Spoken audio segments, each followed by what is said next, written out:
Welcome to Uncertain TV. I'm Gemma Houghton. Today I'm joined by Nick Madsen, who's a marketing manager at Conichi, a Berlin-based software company whose aim is to provide seamless hotel stays for business travellers. Today we're going to be discussing how the app is growing in a competitive market and how it's expanding internationally. Hi Nick, thanks for being here. Hi, thank you so much for having me. Absolute pleasure. So firstly, can you just explain a little bit about what Conichi is and what kind of issue or need it's trying to fill in the travel market? Yeah, so Conichi is, we call ourselves a tech layer between, on one side, corporates and on the other side, hotels. And what we try to do for corporates is to share a bit of light into the black box of hotels, what is actually going on at the hotels when the travelers are there. And for the travelers, we are trying to make the whole hotel experience a bit more seamless, just as you know it from airlines. So that is kind of like, if you really want to boil it down, and if I should say it to you as brief, that is what we're trying to do. Yeah, and the reason I guess it's so important is that now the expectations of travellers have changed in the last few years, and people do expect a more seamless approach. They expect to be able to do everything from their device, and that's something that will really make a difference to how much they enjoy a trip. Oh, definitely. You can see a new generation. We don't just want digital experience, we actually kind of expect it. And especially with how, when we are traveling, most of our travel, or much of it, includes an airline or a flight. So when we are used to a digital experience there, and suddenly you stand at a hotel and there's none, you kind of ask yourself, okay, did I just fly back in time? So that also kind of boosts the expectations from travelers. And so that's what we're trying to help hotels with. And we're doing that with a lot of partners, and especially a lot of corporates. And it's a company that's been around a couple of years now. I think so it's quite a new player in the market, and it's a market that is obviously very competitive. There are a lot of different players in there. So how as a brand do you stand out from other similar services or other competitors and make your kind of mark in the industry? We have been around for a bit more than 2 years. And in those 2 years, what we are doing and who we think of ourselves have developed a lot. Of course, we always had a core, but we kind of also had to see to find ourselves. In the beginning, we kind of saw ourselves with the tagline, like the hotel app. We are not that anymore. We are not just the hotel app. So now we kind of say Conichi, seamless hotel stays for business travelers, which are fitting a bit more to what we're doing. And how we're trying to stand out is by having a clear character and a clear identity of who we are. No matter if we talk to corporates, if we talk to hotels, if we talk to other tech partners or the travelers, we kind of try to have this Conichi experience with us. Whether that be a hotel needing tech support from our success managers, or just as you as a traveler have the Conichi app at hand.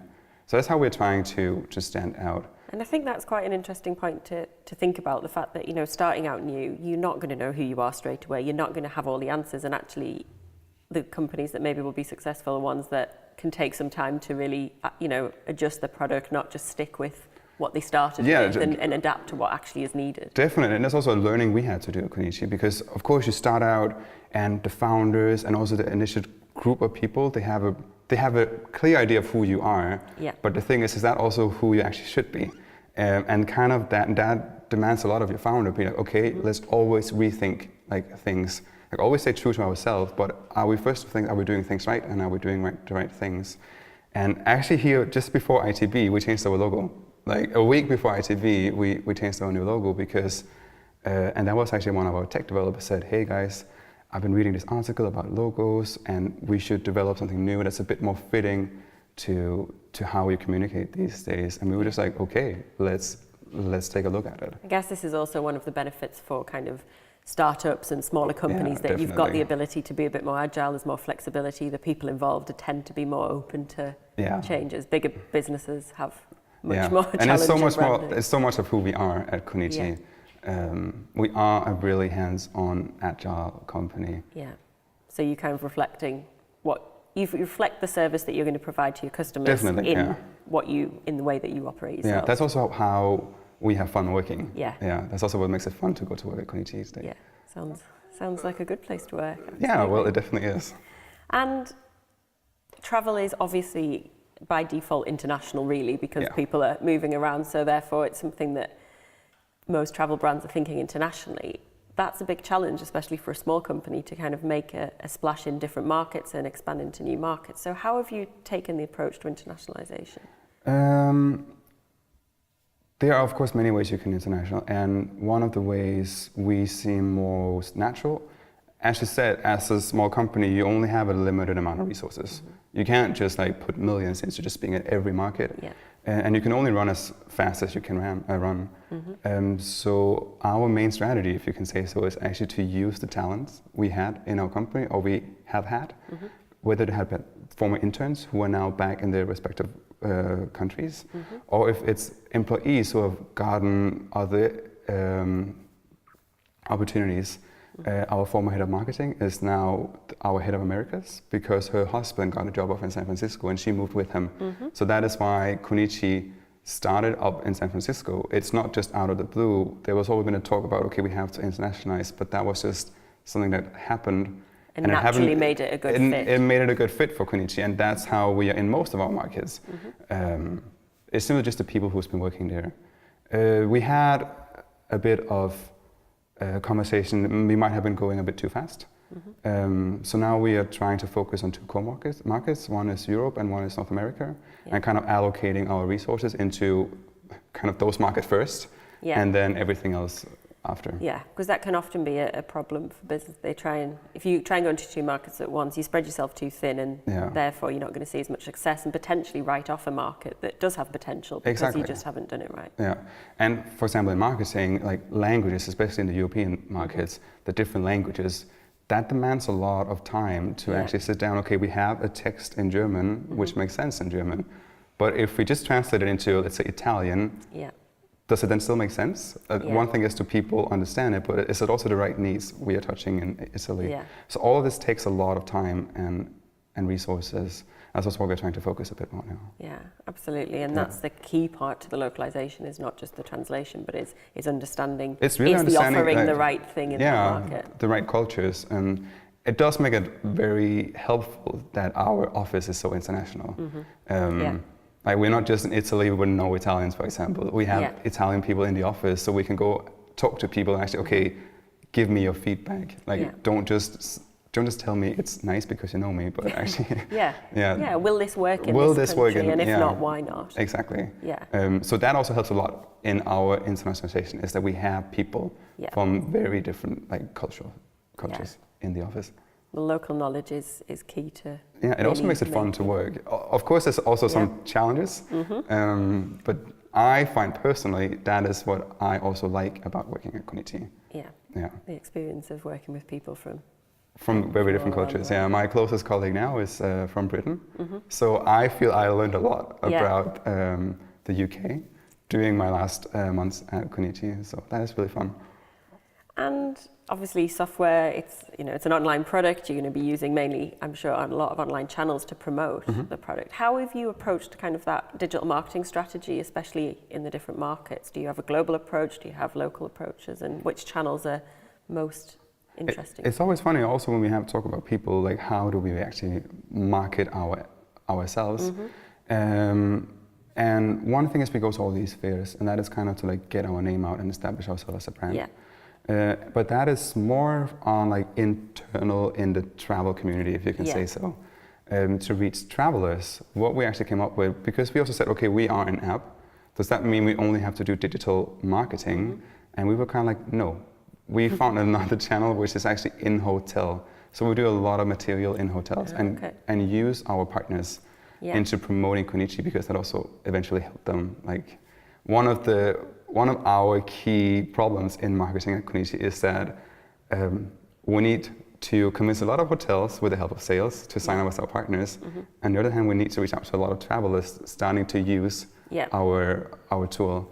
And one will not kind of initiate without the other. So that is kind of like, we call ourselves the credit card kind of problem, that we need people who wants to use our offers, and we need places where they can do so. And relationships and building partnerships is key in any industry, and is also key despite the online world, I guess. Actually having those partners on the ground and the word of mouth and the referrals. Exactly. And one of our then digital channels we have high success with is that we work with our corporate partners and use their channels, internal intranets, whatever they have, to kind of boost Conichi and get our app out, explain to their travelers why it would make sense for them also to use us while they are on the go. Yeah. So it's very much about having something to back up what you're offering, having people that support that endorse it, that help make travelers maybe take an interest in your product rather than travel is very much like a people business, and that's also that kind of approach we took into our marketing. And that we could run a lot of ads, but will that really get us where we want to go? And we were like, no, we want to do it with relationships and building bonds with travelers, hotels, and our corporate partners. And how do you see kind of the travel industry developing over the next few years when it comes to technology? What do you think we're going to see as a shift, from the experience of a person traveling and staying in hotels? We're going to see a lot of personalization, and of course, AI is also going to play a key role. Yeah. We're gonna see that you also have to accept that the data you provide is being used into giving you an experience. Yeah. And me, I am also one of the younger generations of we are the ones we're starting to travel a lot for business now, and we might be a bit more open to this whole personalization. We expect it more, and we are okay. We are okay with giving certain parts of our data for this, and as long as we get something back in return. Exactly. Yeah. And we're going to see a lot more of that, and we're also going to see a lot more of the places we work also using our data into making our work life easier, and also into making their, for example, travel managers' job much more informed with data we can support them with. Yeah. And it's absolutely then the responsibility of companies like yours to make sure that you provide a great experience with the data that you do have and kind of encourage people that actually it's a great thing. And that was I think that's a really good keyword. You said that also corporates, their travelers, they have to kind of see themselves as okay, we also have to provide a good experience for our travelers. Yeah. And that not just to boost job satisfaction, but it can also be used as a HR tool to kind of recruit the best talents out there. Yeah. I mean, it's key. If you're traveling a lot for business, you want it to be a good experience. Of course, otherwise, it's not going to be. Yeah. Otherwise, you don't know how long people are staying at your firm. Yeah, absolutely. So there's a lot of interesting takeaways for corporates there to think about how they can be. It's not just thinking about it from a revenue point of view, but it's actually an HR point of view. Yeah, of course, and that's also what we help our corporates with, giving them this data. One, of course, to cut costs, but more important, or at least as important, also to kind of, we have to work on your whole experience of corporate travel. Right. Yeah. That's a very interesting concept, and it's really great to hear you talking about it today. Thank you. Yeah, you're welcome. Thank you so much for having me. Thanks.